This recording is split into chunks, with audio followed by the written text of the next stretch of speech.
intro. And then if anybody misses any parts of it, it's going to get uploaded later on youtube.com/fantano. So look for it there. 1, 2, what you gonna do? Hey everyone, Anthony Fantano here, internet's busiest music nerd. Hope you're doing well.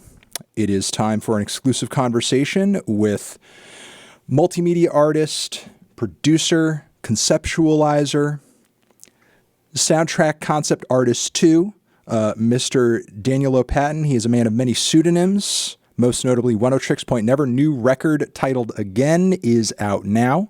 We're going to talk about that and anything else that comes up in the conversation. First off, Daniel, thanks for coming through. Appreciate you taking the time. Thanks for having me. I appreciate it.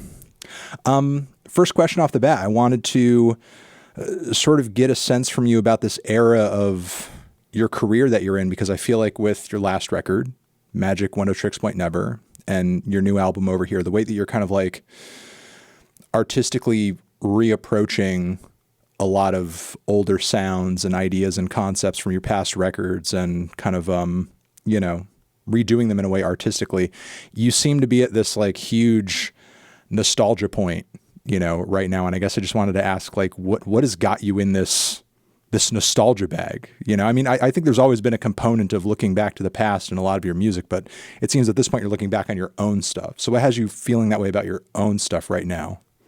Yeah, I think I was always kind of doing it, but then you amass this body of work that you can then become like weirdly recursively looking at that stuff and using that as a pool of inspiration. But really, I think a lot of this stuff has to do with I have very poor recollection of memories, right? I don't have, some people can remember everything that happened to them when they were 8 years old that was somehow, interesting or whatever. Great memories, fond memories, bad ones, whatever. I have very vague recall. And so for me, it's really fun to kind of like speculate about that stuff. And when I start doing that, I tend to engage with it like creatively and kind of start inventing things around it that didn't happen. And for me, it's not as much about like, oh, I wish I could go back to that great time or something like this.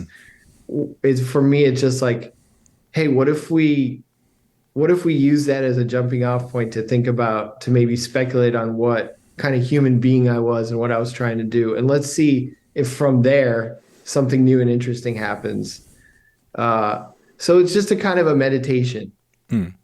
I think in terms of what you're describing, there are a lot of people can conceptualize that in terms of like personal experiences, like, oh, I don't remember this happening when I was 15 or 16 or whatever. But like, as an artist, artistically speaking, like, how does that manifest? Like, when you look back at an album that you dropped like in 2009 or a record like R+7 and you listen back to certain songs, can you or can you not recall like coming up with certain ideas or how you may have felt when you sort of like stumbled upon certain sounds or maybe emotions or experience that may have fueled certain tracks? I'm just vexed by that. I'm like flummoxed. I'm like, how did I do this? I often can't remember. So just technically, even practically, it's fun to open up old Ableton projects and just see, the DNA is all there. There's some kind of map. There's a blueprint there. So you can kind of say, oh, that's odd how I did that. That's an interesting thing. Maybe this is worth salvaging, or maybe this sound would rub up against some of the new stuff I'm doing in an interesting way. And so it's to me, it's a kind of a pleasure of developing a vernacular where I think for a long time I had a reputation as somebody who was always gonna pivot or shift or something like that. And after a while, I started thinking that was so lame and predictable in and of itself that I got pigeonholed as somebody who was always going to be doing something different. And so almost as a kind of a reaction to that, why not just actually think about the things that I have done and try to go deeper? It's not about going back and having a kind of sweet or sentimental perspective on it. It's about going back and then going deeper. In my opinion, that's sort of how I try to approach these things, to try to understand myself better. That's kind of interesting how you describe kind of going back to some of these older projects and being able to see like how the details of them were assembled when you open the files back up? Like, you know, what's the process of that, or what were your initial reactions to doing stuff like that? Like, you know, were you hit with either moments where your memory was jogged, or did you have strong reactions like, whoa, I'm a fucking genius, I can't believe I came up with this? Or were you like, I'm a fucking idiot, why did I do this? You know? It's refreshing to see how like the purity of some of the old projects, for sure, because I wasn't as technically adept. I don't think, because you just get better. You know, I'm sure you can relate to that. You just get better at doing the thing you do. You become more refined, and with this kind of refining process comes a little bit of you have to work a little bit harder to be more free and chaotic as you get better at something, because you kind of seemingly get comfortable. You get into kind of a habit. Your knives are sharp. You know what you're doing. And sometimes I'd open these old ones and they just made no fucking sense. They're just insane. And there was a sweetness to you know, there's a sweetness to opening some of those old projects and seeing how they work, how they tick. What about when it just comes to straightforwardly, in regards to your memory, like listening to some of this stuff? Has this sort of like disconnect from your older memories allowed you the capacity to kind of listen to your music in maybe more of an objective fashion than maybe some other artists might be able to? Like, can you kind of separate yourself from the moment of creating that stuff and kind of maybe enjoy the music almost as a fan in a way, since you're not like recollecting everything about it in the process of making it? No, because I do get kind of bored with this. You know, you just hit some kind of exhaustion point with your old stuff. So I don't get a lot of joy out of it that way, but I do get a kind of a joy of like, hey, is there something here? Is there some kind of doorway behind this? Is there some kind of trick bookshelf that I didn't see? And what if I can live here a little bit longer, and how's it going to affect me? How's it going to make me feel? Because to me, it's not rocket science. It's either you get that kind of urge to create something and you get excited, and or you don't. And there's many ways for me to generate that excitement. But on this record, it wasn't really opening old projects, to be honest. It was really imagining a time when I wasn't actively really recording music, didn't really know how, but I was trying to. So, you know, this is like the college dorm room days where, you know, I basically have this freeware audio editor, Goldwave. I'm listening to all these really kind of like artsy fartsy glitch records. You know what I mean? I have no idea how they're made. I don't know how to sequence a synthesizer. I don't know how to do all of these things, but I'm absorbing at a very high clip because of Soulseek, basically. A ton of music and a ton of inspiration. And I've been there. You know, Downloading multiple albums at a time. You'll never get around to fucking all of them, and you're absorbing, and then you're mimicking. Like, as a young artist, I always feel like it starts with mimicry, and then you find your voice, and then you overdevelop your voice where you're too fucking good at it, and then you kind of have to go back and start over a little bit and see what happens. So I think I'm just naturally found myself at that point 15 years in where I want to look at a time when I was more kind of a little bit naive and mimicking things and more open in a sense, and see if the spirit kind of gets me, you know, not necessarily the anything particular about, you know, how I felt emotionally or what I was going through my life, but just the spirit of kind of being of confusion and chaos, you know, and absorbing a lot and being in love with music, memories of music. I mean, to literally tie into that track, I mean,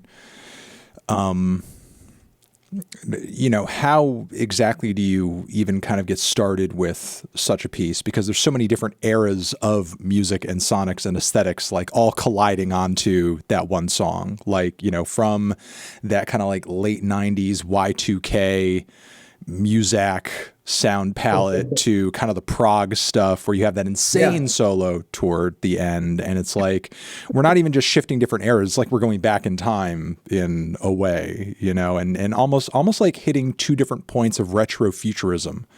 Like what futuristic music sounded like in the 70s as opposed to like what futuristic music sounded like in the 90s and early 2000s. Yeah, it's got that blender vibe. Yeah, for sure. No, it's like, you're right. The little core, the core of this song is this tiny little sample that was like a AI generated guitar thing. That was kind of a bluesy guitar thing, and it's very short and it's very basic. And then what I'm trying to do is just like gyroscopically look at this thing from all these angles and surround it with all this other shit. So there's the gooey inner core of Memories of Music is this one tiny little AI sample. And then I'm basically trying to think of it as a sculpture that every section, there's maybe like 5 movements in the song. I can't remember. It's 4 or 5 or something like this. And I'm trying to look at it all these different ways. Well, what if this gooey core is surrounded by this kind of Aaron Neville 90s thing? What if there's a little pedal steel here? What if it becomes like Ozzy Osbourne, Mr. Crowley by the end? What if, what if it ends on this kind of like a Suzanne Vega thing? Like, so there's like all these different ways that the thing could kind of go, right, and sprout and blossom, but it's driven by this very simple little acoustic guitar thing that was generated. It's basically a sample. This was something I wanted to get into later, but maybe it makes sense given what you just said popping into it now. Like, a lot of the sounds you bring together and the concepts that you approach your records with are so abstract and sometimes like boundaryless, and I imagine somebody with as much skill with synthesis and sequencing and DAWs as you have, there's almost an endless possibility of things you can do at any given point. How do you give yourself with any given project the level of focus you need to finish anything, and not just like be hit with option paralysis? Because as you were just saying, it could go here, it could go there, it could go this other place. And with, just you there to kind of dictate where it's going and any whim kind of pushing you in whatever direction, how do you pick what direction to go and how do you actually complete an idea? Well,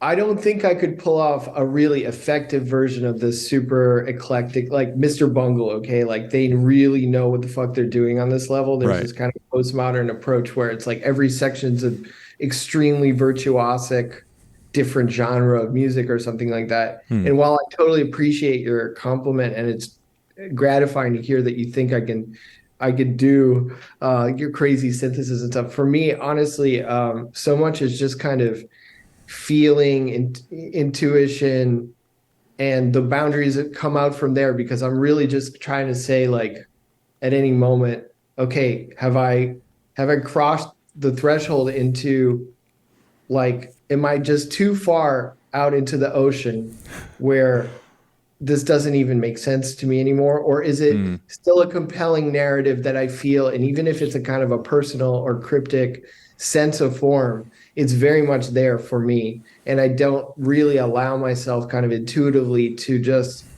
go into full abstraction mode, because I don't like that kind of music. Right. Like how do you know when you're kind of like hitting the bumpers or almost, veering into the gutter? Like how abstract is too abstract sometimes? Like if you were on an amusement park ride or you were at Universal Studios and you kind of like you're on the ride, and if you were to get off the rails, you would know it, because suddenly you're back in line for hot dogs. And like that's all I can really say about it, is I don't want to have that feeling, that mundane feeling. I want to be in the ride. I want it to reveal itself beautifully in these layers of experience where every section unfolds kind of naturally and has a kind of naturalism to it, but it's still a ride. And if it goes too far, and some people listen to the record and say it's gone too far. Their experience of it is that it is that sort of, it's too sort of exploded or something. But for me, and this is I'm my only critic when I'm making these records. For me, it's a beautiful ride. And that's when I know, when I think it's a beautiful ride and it has a beginning and a middle and an end.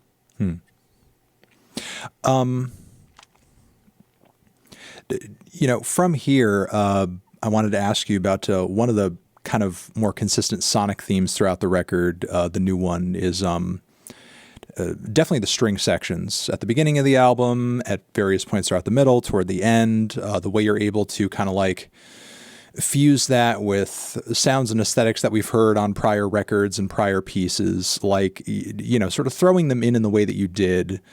Did that feel like an elevation attempt or something? Or like, this is a way that I would kind of like, build it up, make it more orchestral and make it more epic, or maybe deepen it in some way? I kind of feel like there's almost an implication with kind of like those classical undertones almost, by like kind of, taking ideas that you've toyed with previously and then like, oh, here, maybe let's refine it a bit or something. I don't know. I'll push back on this one because Yeah, for me, please do.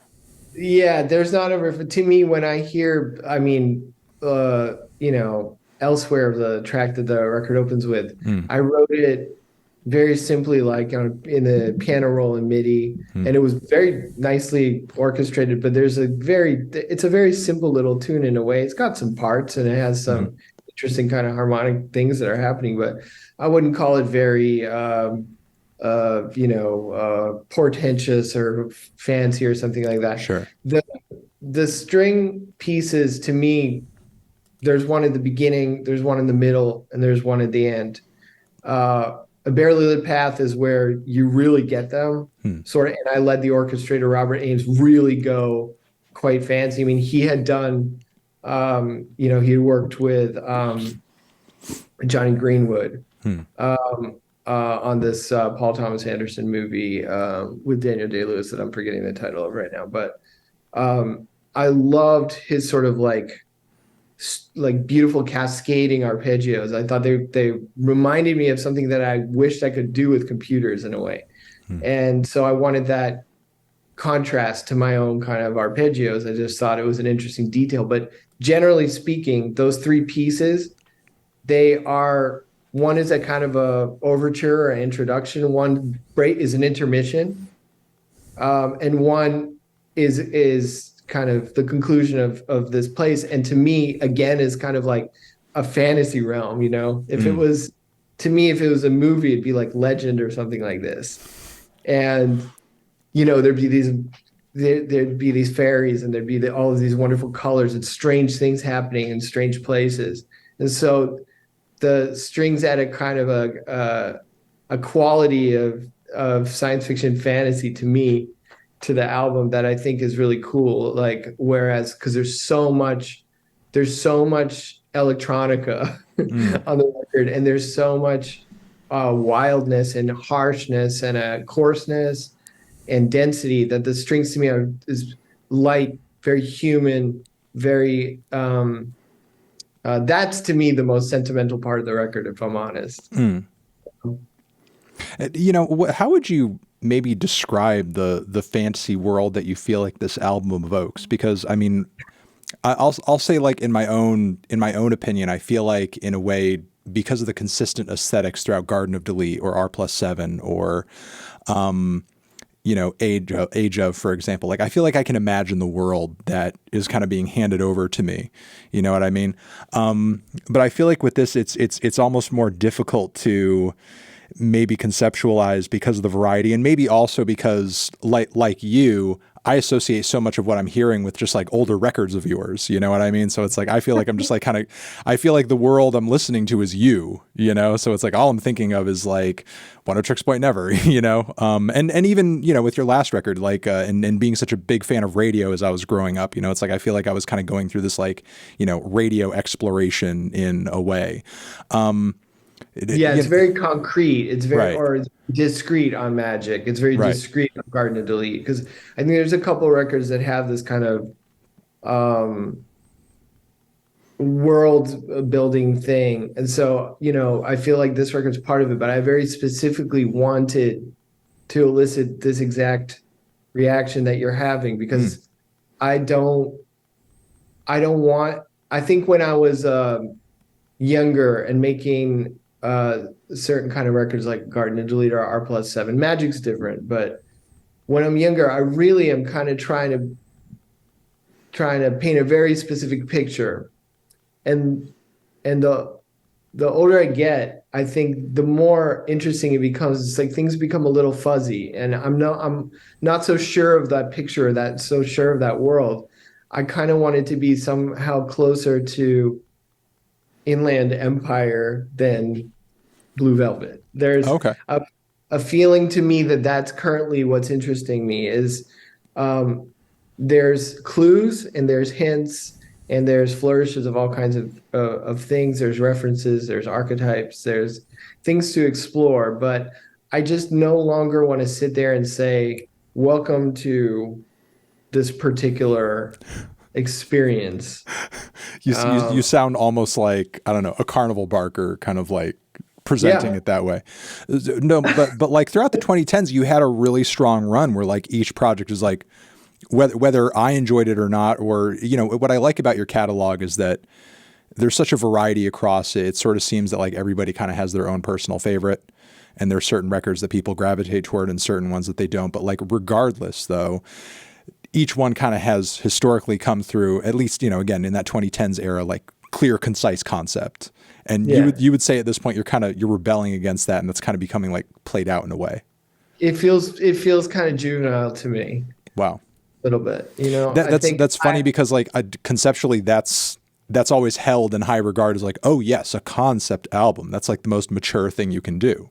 that's what makes prog rock so juvenile and silly. I think Hmm. it's like often grown men who are like creating these like Tolkien worlds with their song. I can't relate to that, and I don't feel like I ever made that kind of misstep. Like Garden of Delete is a world I wanted to create. I think it's a really interesting world, Hmm. and I like how concrete the ideas in it are. But prog rock is a funny thing to me. It's like I have a very contentious relationship to it. There's elements of it that I admire and love that influenced me unbelievably. I grew up on jazz fusion records, Hmm. so I have that. I have there's a touch of that kind of dweebery in my vernacular, and I enjoy that. I love that. But um it could be it just I think it's just I'm going where sort of my like musical libido is taking me, and it's saying like create an open spacious world that allows people to inhabit it the way they want to, and if it's not for them, it's okay. There's nine other records to choose from, but it's just kind of where I'm at. You know, interestingly, with those nine other records to choose from that you just mentioned, like, how do you feel like, I think we have a sense of like how a lot of the material is feeling for you at this point.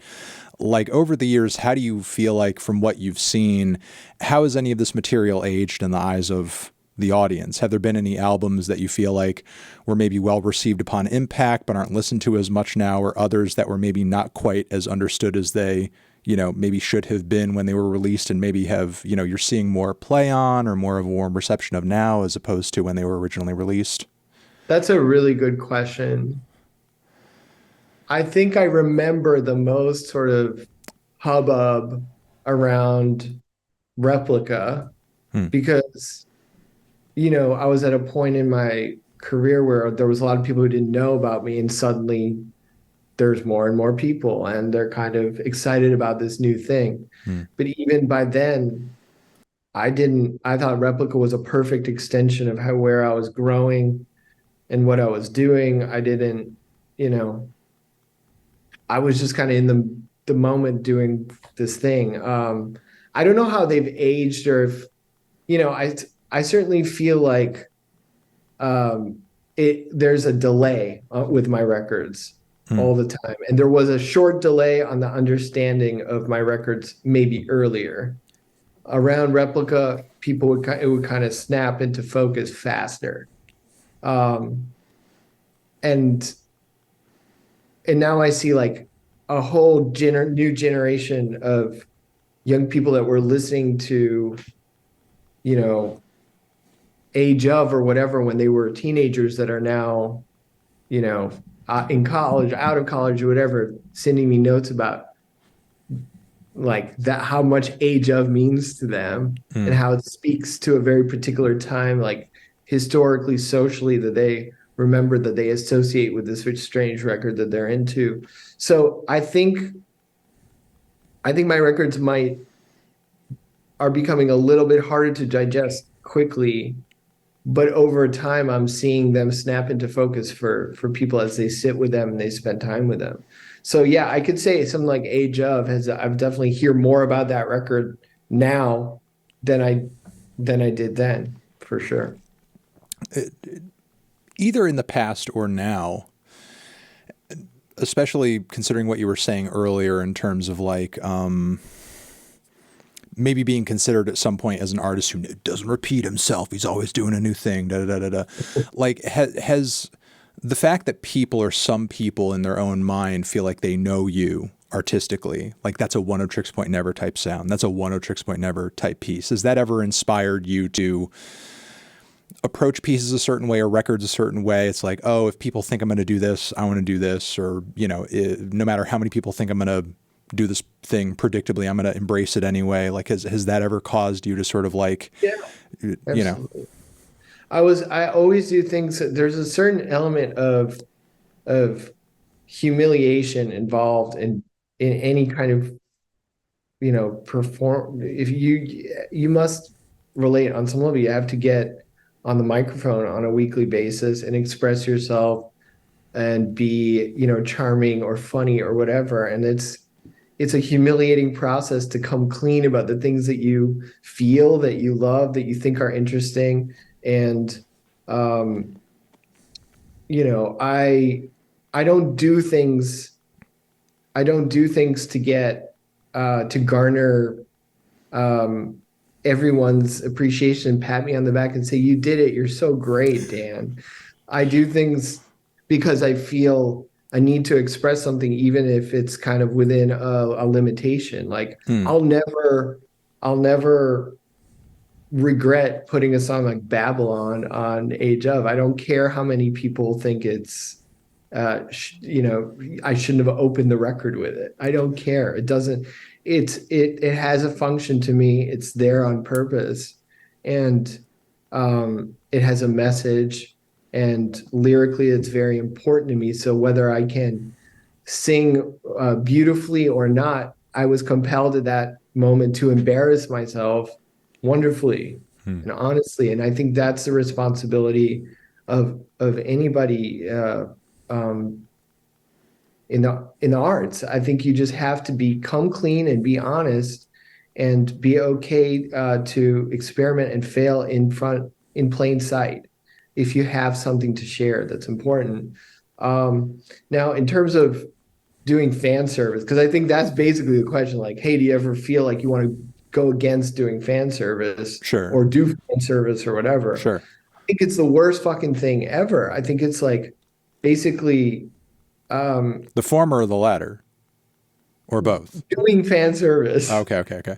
I really do think doing fan service is like, I mean, you might want to come out and do, when I do an encore, I think about it sometimes, because you're in like sort of this sort of like, you've done the show.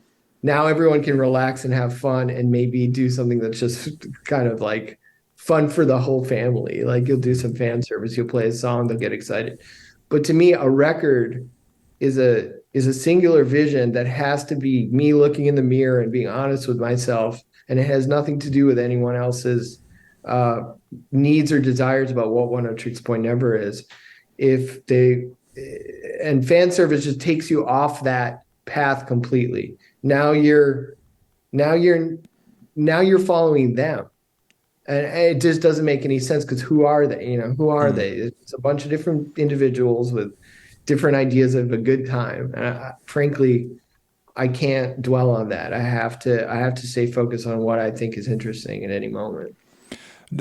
Without explicitly, saying it, like, and it's a great answer. You picked the third option because in a lot of respects, yeah, there's the fan service element, but like, there's an element of reaction to, well, I'm going to consciously not do this because I know that that's what, and you're talking more about a process of like, I need to look into myself to create whatever I'm going to create. I think so. I mean, I can't say there's not normal kind of egoic reactions. Like, it is annoying to see, hey, he's not doing something different every time, or you get a sniff of the sort of like the different audience perspectives of it. You get a whiff of it, and you're like, well, yeah, dude, like I'll do whatever I want. So okay. Here's you probably don't have an answer to this, but like I think it's a funny observation that maybe you could speak to. Like, where do you think, or why do you think that pressure is generally there when it comes to more abstract music? I'm not even going to say experimental, but more abstract music, because like, you could come out with a record that sounds like the same or sounds like an old record. And there may be a lot of your fans, I think you may agree that in that community of music listeners, you'd probably get shit for that. But like conversely, like the Strokes tomorrow could come out with another Is This It? And people, oh my God! Or like, the Weezer could come out with Pinkerton too. And the fans would fucking shit themselves and they would like eat up every track of it. Like, where do you think that difference comes from? Why is there such a lower expectation of novelty in one lane as opposed to the other? That's exactly right. I think that novelty in the sort of world of experimental music is overinflated as value. I think it's just a fixation. It's a fetish for a group of people who think that the purpose of music is to always be new and different and fresh and whatever. But then you have to define novelty. And if I press those people on what actually is new, I don't think that their ideas would be very interesting. I think they would just be like a sound that blows me away. I don't know what they would. I don't know. And so I can't dwell on this because the impulse or the urge for novelty is too overinflated and too fake. It's just someone else's idea of a good time. That's what I always say. But for me, I'm not interested in experimental music, or I'm not interested in,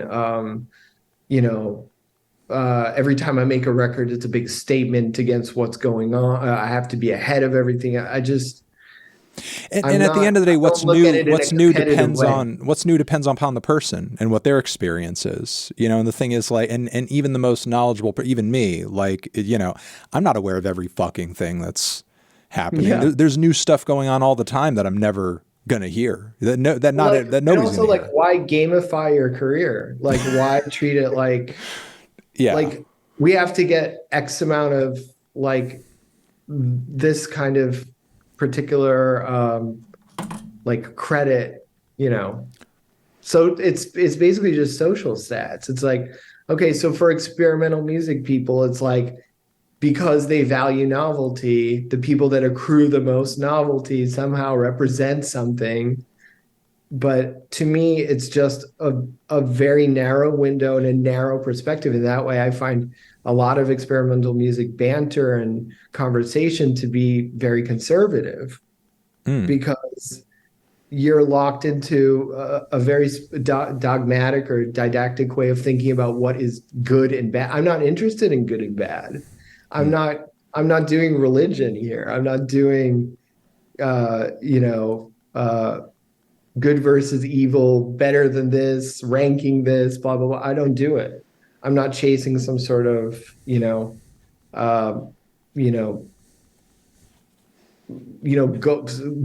or whatever. I'm not doing it that way. And specifically for you, framing your music in that way, or sort of like valuing it purely on its newness or its elements of futurism, which for sure are there, but only emphasizing those kind of ignores the gigantic role that nostalgia plays in most of your records. Because I mean, yeah, there are elements of all your albums that look to the future, but there's a lot of elements of your albums that look to the past too. Yes. and as I was kind of saying, earlier in referencing retrofuturism, like, some of those futuristic elements of your albums are kind of like based off of conceptions of future from the past, and I don't know, Yeah. that's something that, like, I mean, that's not something in terms of like different eras and conceptions of that I've researched personally myself, but I can say that, from my own point of view, like, that's something culturally and artistically and aesthetically I remember very vividly as an older millennial from the late 90s and the 2000s, because, especially as like computers were becoming more commercially available, there was kind of like this great Yes. hope of like technology is going to change our lives and we're going to live in a future utopia. And, this is shifting into a question I didn't even write down or plan on asking, but, as somebody who lived through that same era, and also as somebody who, embraces technology himself, through making electronic music. And you were talking about AI earlier as well, in the material that you were sampling for stuff off this new record. When looking back on some of those promises or some of those ideals from the past and kind of fast forwarding to now, do you feel like we're anywhere near that? Do you feel lied to, ripped off, disappointed, Oh, that's or, so funny. you know? Uh, it's such a vast question. I don't feel, I'm just trying to be, honestly, I'm just trying to be Zen during collapse. Like, that's what I think a lot of us are doing. Just like, well, we're just like coping with a very distressing Mm, uh, period. But, they say, may you live in interesting times.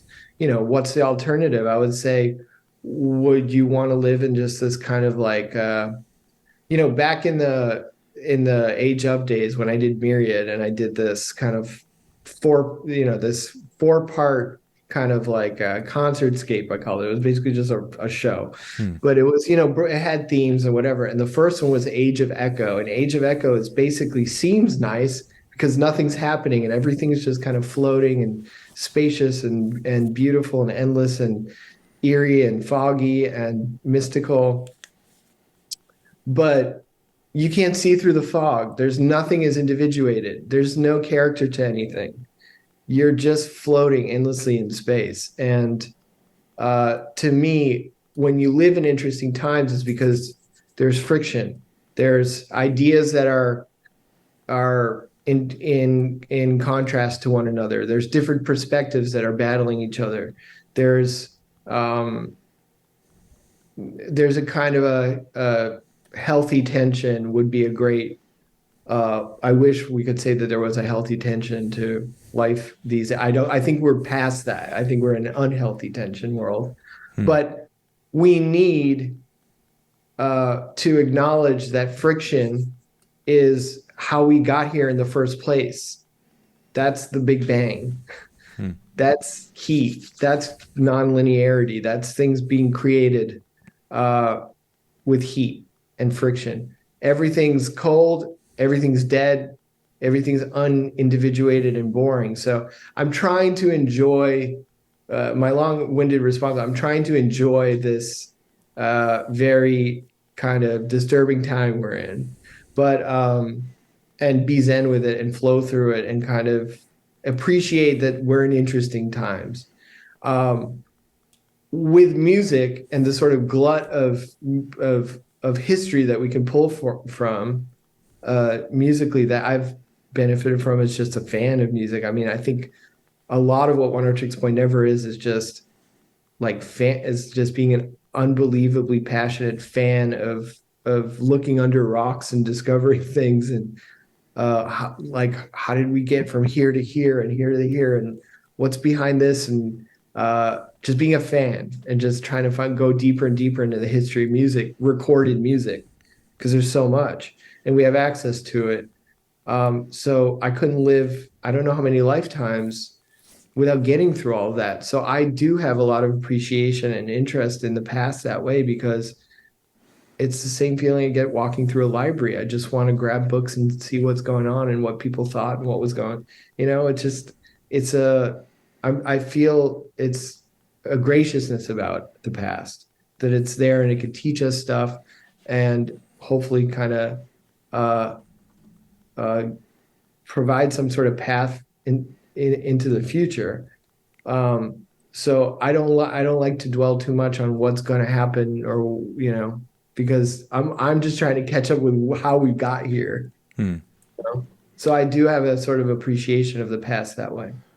One element of kind of the past and the progression that we've had up until this point that we haven't gotten into in regards to your art, we've talked about the material of the records, the way you've been able to kind of look back upon some of that stuff. But like the wider contextual question here is like, how have you sort of like taken or interpreted or thought about your own impact in some of these genres over the years? Like specifically in regards to the underground before maybe we kind of expand that out. But I mean, as far as like your contributions generally to electronic music, drone, vaporwave, so on and so forth, how has it felt, if you have any feelings on it at all, sort of seeing those ideas kind of like branch out from you and be completely out of your control and evolve totally independently of you, maybe in ways that you are not just, you couldn't have conceived of, but maybe are disgusted with or excited about, it's like what kind of feelings has that process kind of been stirring up in you, watching that develop? Um, it's hard to say. I really don't, I meet a lot of different people, and sometimes I meet strangers that they say, "Excuse me, are you Daniel Lopatin?" Whatever, and then I never know what's going to come next. It could be, I appreciated your score for something because that's out there, and a lot of people watch, uh, you know, Uncut Gems or something like that. It has a ubiquity to it. That's how people know me, or it's someone that absolutely knows every little weird detail and says that they love, how aggressive Neil Admirari is on the opening track of Returnal. They love to tell me that they think it's such a cool way to open a record or something like this. And I have had a career that's so lucky to have been broadened that way by experience, by being open and wanting to collaborate and kind of push myself to do different kind of things in the field of music. I've been able to have a lot of experiences that kind of like there's lots of different Oneohtrix point nevers that way. Hmm. And I'm always touched when anybody it feels like they're somehow inspired by some element of that. And it always says something about their interests, what they're particularly drawn to. But for me, it's like the only thing that is funny is the vaporwave thing, because I don't associate myself with it. I didn't come up with a term. Right. I No, don't. exactly. And I was doing something that led to it, Right. and by the time that it was kind of coming together, and I thought it was interesting that there was so much libido around the idea of being in this kind of liminal capitalistic space where you're just kind of like you want to stay in the abandoned mall of your mind forever. Um, I've certainly had nights like that, but I wouldn't say that I want to make a whole ass career out of it. Right. And so I don't relate to it, but at the same time, I find it really beautiful and kind of charming that one little tendril of an idea could be expanded and a really developed world with it's not for me, but for those that do enjoy it, it's a complete world, and they can stay there and build on it. And to have been a part of that or to inspire that is absolutely gratifying. It's incredible. Hmm. Um, what thoughts, if you want to express any, would you kind of give us with your ability to look back on this now, in terms of like the ways in which you've been able to, through your art, kind of transcend into maybe more mainstream spaces than you would have anticipated prior. It's like, I think super early on in your career, I don't think you would have, imagined yourself soundtracking such large movies, working with an artist who's on the scale of The Weeknd, for example. Like, how do you feel about your work in this space in terms of how it compares to, just your general Oneohtrix Point Never stuff, or, just your catalog broadly and generally? Does doing stuff like this put you in a different space? Does it kind No, of, it really, I get this question a lot. I really yeah. don't, I don't. to me, it's almost just like, well, I wish Oneohtrix Point never reached as many people Right. as Uncut Gems or The Weekend, because that would be an utter joy for me. Right. That's why you do it, is to touch as many people as you can, and it's not just simply about collecting fans. To me, it's just something universal and beautiful resounds from from music for me as a fan, right? So if I'm touched by you know Madonna, like a prayer, like I'm just touched. I don't know. I don't see it any different than me listening to my favorite Finesse record. I really don't. Hmm. Something is stirred. Something happens where I feel like I'm stirred, and so that I've got to touch more people in any way that I could musically this way through working with pop artists or doing a score is an incredible feeling. And it's also like it's also fun to see like where your talents lie and what how it feels to go through certain things, how to improve at them. What does it mean to collaborate with people? What does it mean for your own musical identity? How can you help? How can you be in service to a project for an artist that you really admire or think is cool? Or how do you make them better? Right. Production to me is basically just like, you know, making someone that's already great better and getting it done. And that to me is such a refreshing and fun thing to do. Whereas like if I'm just kind of on my own doing OPN, there's a kind of indulgence to it, right? Because it can just go on forever. There's no there's no definitive timeline, there's no deadline, there's no pressure. It's just me.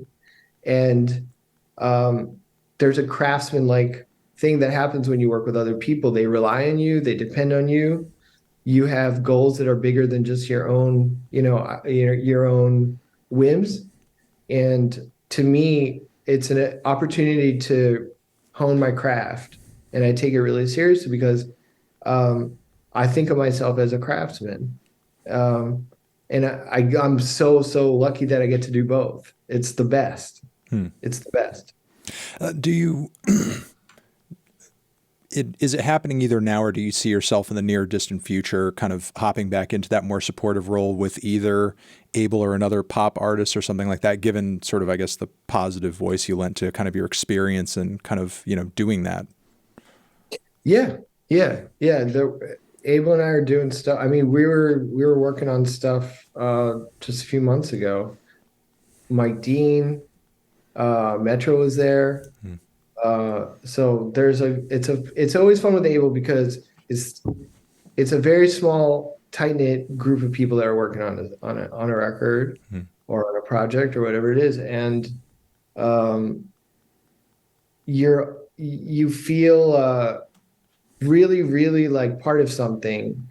You don't imagine the vastness and the ubiquity of the success of The Weekend because the family or the team that's doing it does feel like a family at times. So you're spending so much fucking time that you're getting annoyed by them, you're laughing, you're crying, but you're so in the soup with this group of people that you don't really think about the grandeur of it or whatever. You're just trying to make something great. It's not always like that. And I've been in these kind of scenarios that I reach for my revolver when I see a room, a studio where there's more people than musicians that are just fucking loitering. Hmm. And you don't know who's who. There's A&Rs, there's this, there's that. There's 15 producers. Everyone's a fucking producer. And in those situations, I just walk towards the exit. And I haven't been in those rooms in a really long time because I think it's because maybe my introversion or I really want to be close to, I don't want a lot of noise in the signal chain. If we're working with a great performer, you don't want to complicate it with a ton of different distractions. You just kind of want to be in there and make something really good. So it cuts down on the amount of projects that I get to do and the kind of projects that I want to do, you know? Yeah, I mean, in your experience, do you often find that to kind of be the case? I mean, I think I and many music fans kind of see it manifest in super bland pop tracks that have like 30 writer credits, you know, when Yeah, you're, yeah, I that's mean, exactly it's, right. yeah. That is what we're talking about. And so, yeah, there's just this long tail of garbage music made in a very haphazard way, Hmm. or in a kind of a way where you just kind of doing like Lego pieces from here and another thing, smashed it on top here. Boom. It's like a fucking, just like a really shitty casserole. That's what that kind of music makes you think of. It seems Um, like, from your own knowledge, and maybe you don't have the most concise answer here, but like, it just seems like a lot of music is made that way. But like, I can't imagine personally how such a thing for the artists and all the people involved is even economical, because even if it's a big pie, you're slicing it 60 ways, and who ends up benefiting at the end of the day outside of the label? Like who's incentivizing this kind of writing structure? it's a good point, but it's not always that the artist is sharing everything equally. Mm. So that's one thing. It's usually the artist, and then everybody else is in this, feeding trough Mm. below the, and Below that, there's like a human centipede going on. yeah, it's exactly right, dude. It's that gross.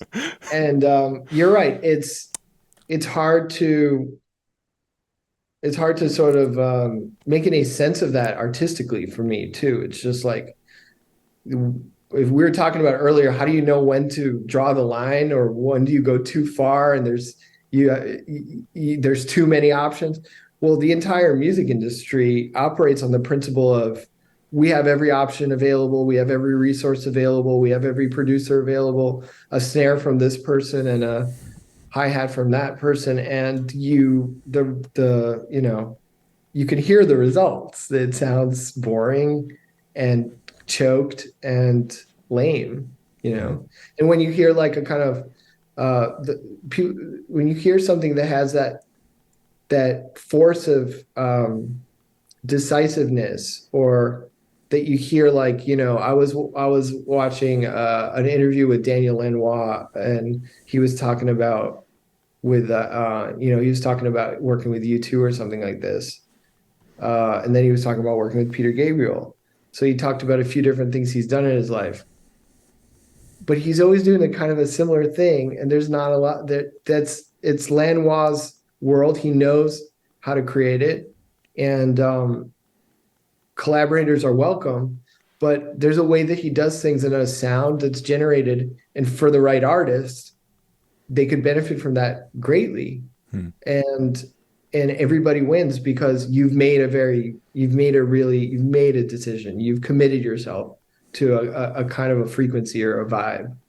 Hmm. And that I like that. That's what I strive for. Hmm.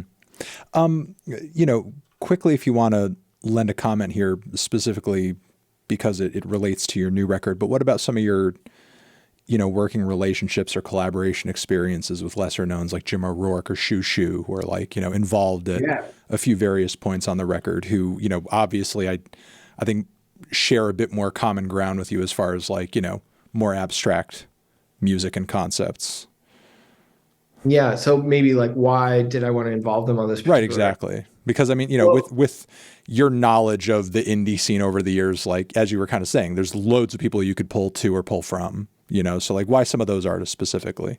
this is the kind of autobiographical part of this particular record, because the the one of the ways to understand the record and the world that's created here is like, you know, at the time when the antennas were really up and I was really absorbing like a lot of, sorry, I closed something on my shit.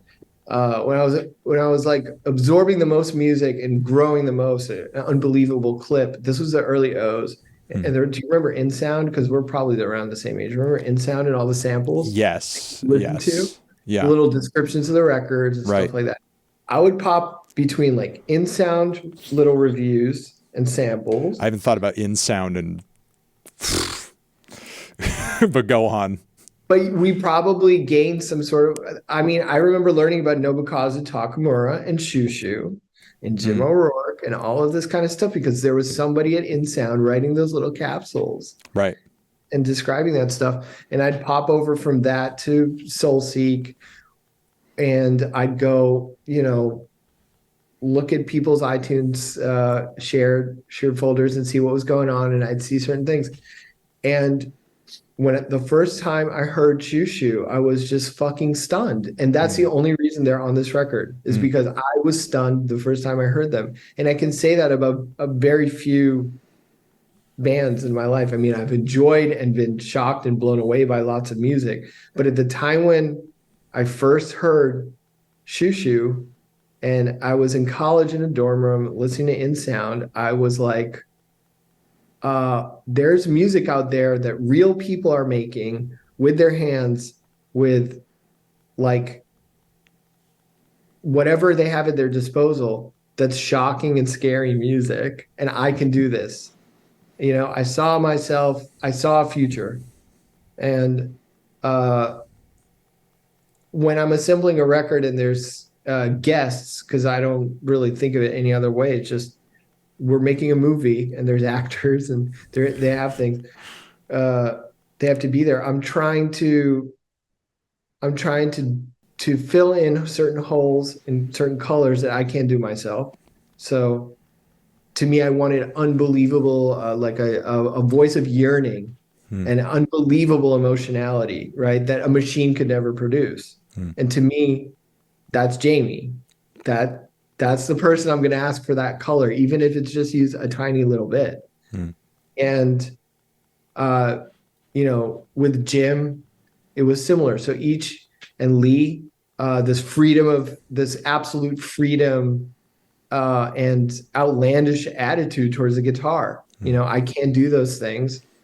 But what it symbolizes, what Jamie symbolizes, what Lee symbolizes, they have an entire history of musical transgression and freedom that feels like it belongs to, if I'm going to be honest about, if I'm going to make a record that's honestly kind of speculating on the time when I was becoming really free, and I want those voices there because they gave me freedom. They gave me the ability to think really widely about sound, about noise, about silence, about all of these things that became so important to me. Yeah, and specifically in regards to Shoo Shoo, it's amazing that still after all these years, they still make shocking music that I feel like people still have a difficult time digesting and making heads or tails of. Like, I Girl with Basket of Fruit, for example, is like one of the most harrowing albums I've ever heard, and that record comes so many decades deep into the catalog. How does it make you feel? Oh, just like it to me, it just reminds me of the highest peaks of anxiety I've ever felt in my life. Is what it reminds me of. Yeah, I remember, like, because it was Knife Play that really, like, that was the one, Right. I think it was their first record, but Right. I just was like, okay, like, this is actually hard. This is like scarier than like horror. Like, horror music doesn't sound scary. It just sounds Right. like horror music. But this is horror. This is literally horror. And they just do it so brilliantly. I don't know. They're really, really unique that way. I don't know. It's just hard. There's nobody like them. Creatively, do you see yourself hanging around in this sort of like nostalgic place for much longer with future projects, future records? I mean, you kind of described at one point feeling like the concept stuff is played out, the obsession with novelty is, sort of like surface level and this and that. And again, for a little bit now, you've been in this very nostalgic place and this, looking into your own work with this recent record and your last record a little bit as well. From here, do you get more nostalgic, more predictable? Is there an embrace of newness, but without trying to do it pretentiously or in a way that makes, the novelty snobs, jerk themselves off over it. I don't know. You know, it's like, what are the pathways from here? What are the options? Well, I don't want to go to war with anybody, but Sure. I do feel like it'll, you don't want to overstay your welcome. You know what I mean? You Sure. don't want to be the last guy at the bar. Like everyone's gone. So there's an aspect to a career that, I appreciate how Quentin Tarantino studies the careers of these directors that he loves, and then created his own kind of set of expectations for when to bow out. I'm going to make this final one, whatever. When he said that, and everyone's like, "Oh my God, like how could you do that?" Well, no, he's not going to just stop. He's going to do other things that are going to feel like they make sense. So, is there a moment sometime in the future where you've said what you had to say in terms of, one particular project? Sure. And I don't think it's necessarily right around the corner. I still have a few things I want to do as OPN for sure. But can I put it on the shelf and go do other things for a while? Definitely. And I don't feel any pressure to capitalize or market it as a kind of thing. There's just nothing sadder than you see like, you're just coming around again, doing the thing that you did last time. And I certainly don't feel any pressure to sort of put out music on a schedule or do any of that. But I think I've made my trilogy of records where I've been kind of reflecting on certain aspects of a kind of a memoir records or whatever, a kind of psychobiographical or speculative fiction kind of. I made 3 of those in my opinion. I know what they are. I know why I made them. I'm cool with it. I'm not making any more. I'm kind of done sort of waxing poetically about those kind of aspects of my own personal history and music. I don't have any desire to do that anymore. So what happens next, I would imagine, would be pretty exciting, right? Because I did 2 in a row because I really wanted to wrap that trilogy up. So now I've punished my fans with 2 extremely self-indulgent records in a row. I think the next one will probably be really fun, right? Because it's going to be probably more unhinged. And I'm still very, very excited to do what I do as Oneohtrix Boy Never, but sometime the time will come when I hang it up. Yeah, for sure. Well, what are you alluding to specifically when you say hang it up? Like, are you talking about sort of like the creative process generally, or do you feel like as you go on, the Oneohtrix Boy Never name is kind of like making less sense? Yeah, exactly that. The Oneohtrix Boy Never name makes less sense. I mean, it's like you start feeling like a WWF wrestler or something. It's like you want to show up at like age, you're 50 years old and you show up and you're like, hey, it's the Ultimate Warrior just got to the house. Like somebody should offer him a drink. Like, no, it's like you're not going to be the Ultimate Warrior all your life. Hey, it's Oneohtrix Boy Never, everybody. Look, it's yeah, that's embarrassing. Right. That is cringe. Got it.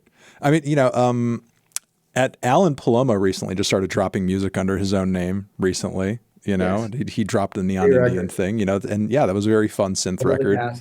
Yeah, and you're no stranger to working under your own name, but also a couple different pseudonyms as well. Yeah, I mean, you could make a new one. It's not not rocket science, Yeah. Or you could just do something kind of to me, I think what I'm really excited about getting old is that you kind of don't have to like think about it too hard. You just kind of like you just do stuff. You could go from Hulk Hogan to Hollywood Hogan. There you go. NWO style.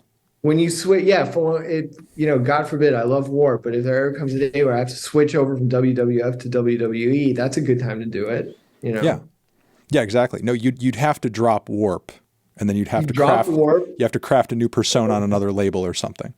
Yeah, totally. Like you end up on, maybe I'll end up on Drag City and I'll just, I'll have a Stetson hat, who knows what could happen.